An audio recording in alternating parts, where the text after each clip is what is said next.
Assalamualaikum warahmatullahi wabarakatuh. Ya, salam Aswajanesia, salam literasi. Oke, sahabat Aswajanesia, kembali lagi dengan kami di Bijak Aswajanesia.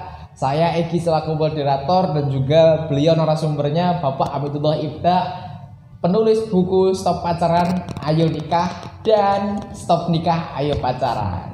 Oke, itu dua buku seri ya, satu rangkaian.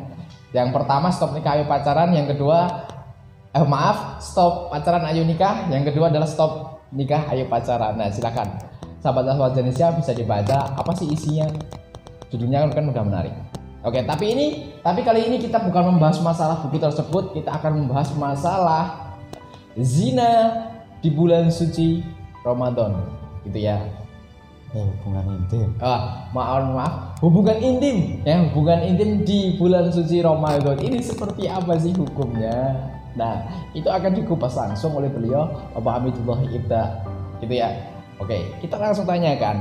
Hukumnya, Pak. Hukumnya berhubungan intim di bulan suci Ramadan. Padahal di bulan suci Ramadan itu kan kita harus menahan hawa nafsu gitu ya. Ya makan, ya minum. Nah, tapi bagaimana dengan hubungan intim ini? Karena penjabarannya juga masalah hawa nafsu gitu, Pak. Ya, yang pertama sebenarnya kita harus memahami hakikat manusia. Bahwa manusia itu diciptakan lengkap. Oke. Ya, selain diberi akal, diberi hati, nafsu, pikiran, tapi yang paling menonjol ketika manusia itu lengkap seperti itu, ketika dia mengalahkan nafsunya dan menang akal dan pikirannya, maka dia lebih mulia daripada malaikat, karena malaikat hanya diberi akal. Hanya taat. Kalau manusia kan bisa taat, bisa menentang. Tapi ketika manusia akalnya kalah dan nafsunya yang menang, jelas dia lebih hina daripada hewan. Di dalam Al-Quran ada ayat ulaika kal an'am bahum adzol, ya. Artinya mereka itu seperti an'am, binatang ternak.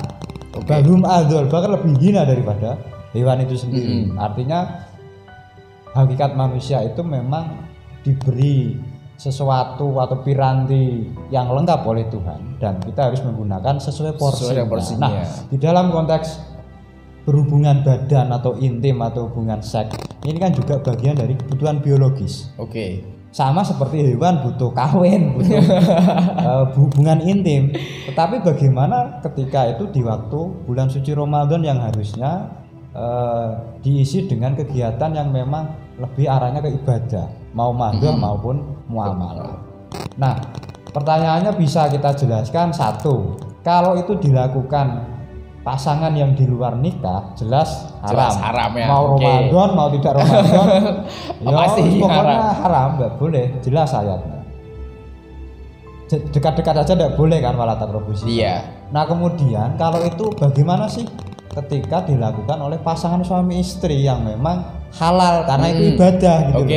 Ketika sudah akad nikah sampai sampai punya anak, punya cucu kan ibadah. Iya. Lalu bagaimana? Ya jelas di dalam surat Al-Baqarah ayat 187 Allah sudah berfirman, a'udzubillahi minasyaitonirrajim, bismillahirrahmanirrahim, uhilla lakum lailatal syami rafasu ila nisaikum hunna libasul lakum wa antum libasul lahun. Artinya Allah itu menghalalkan kalian atau laki-laki ini ya, maksudnya ya, di malam Ramadan atau di malam bulan Ramadan untuk bercampur rofasulanisa'ikum, untuk berhubungan atau bersetubuh dengan istri-istri kalian atau istri.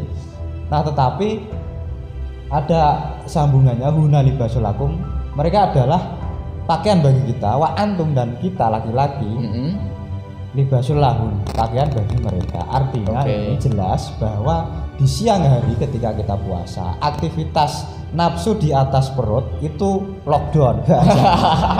Begitu pula nafsu di bawah perut itu juga lockdown. Boleh ketika sudah nanti mau sudah berbuka puasa atau saatnya tidak puasa lagi di malam hari. Artinya malam hari ini definisinya ya ketika kita sudah berbuka puasa itu boleh melakukan hubungan suami istri.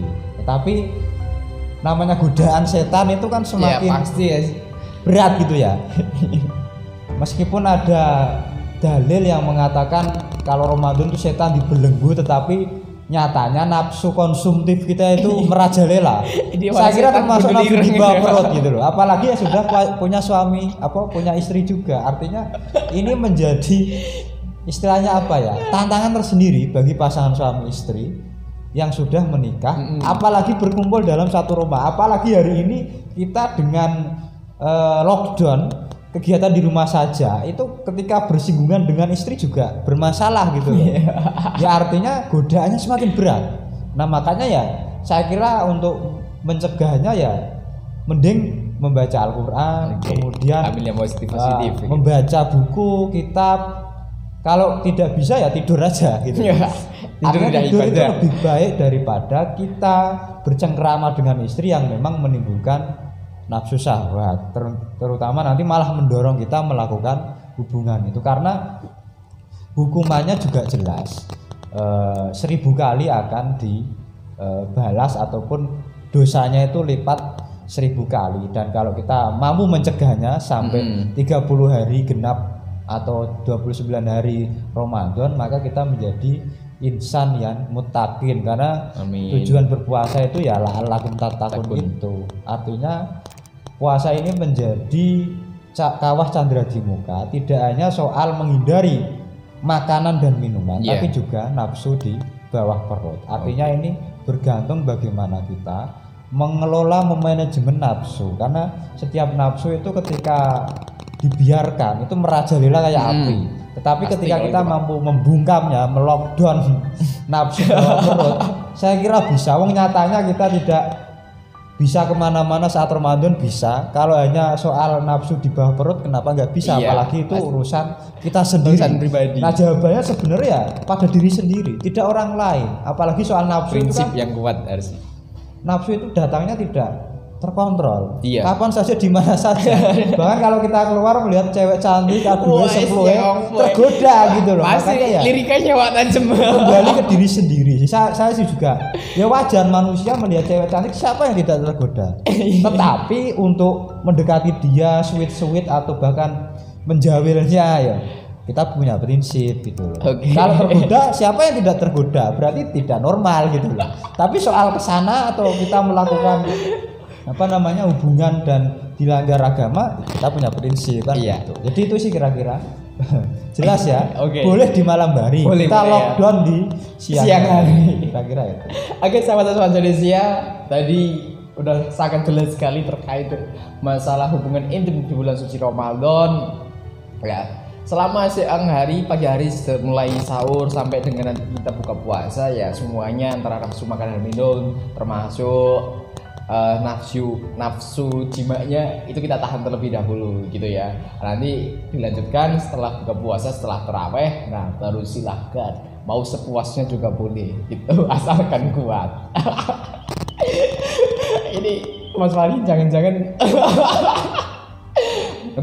Itu jadi sahabat Indonesia, sudah jelas sekali.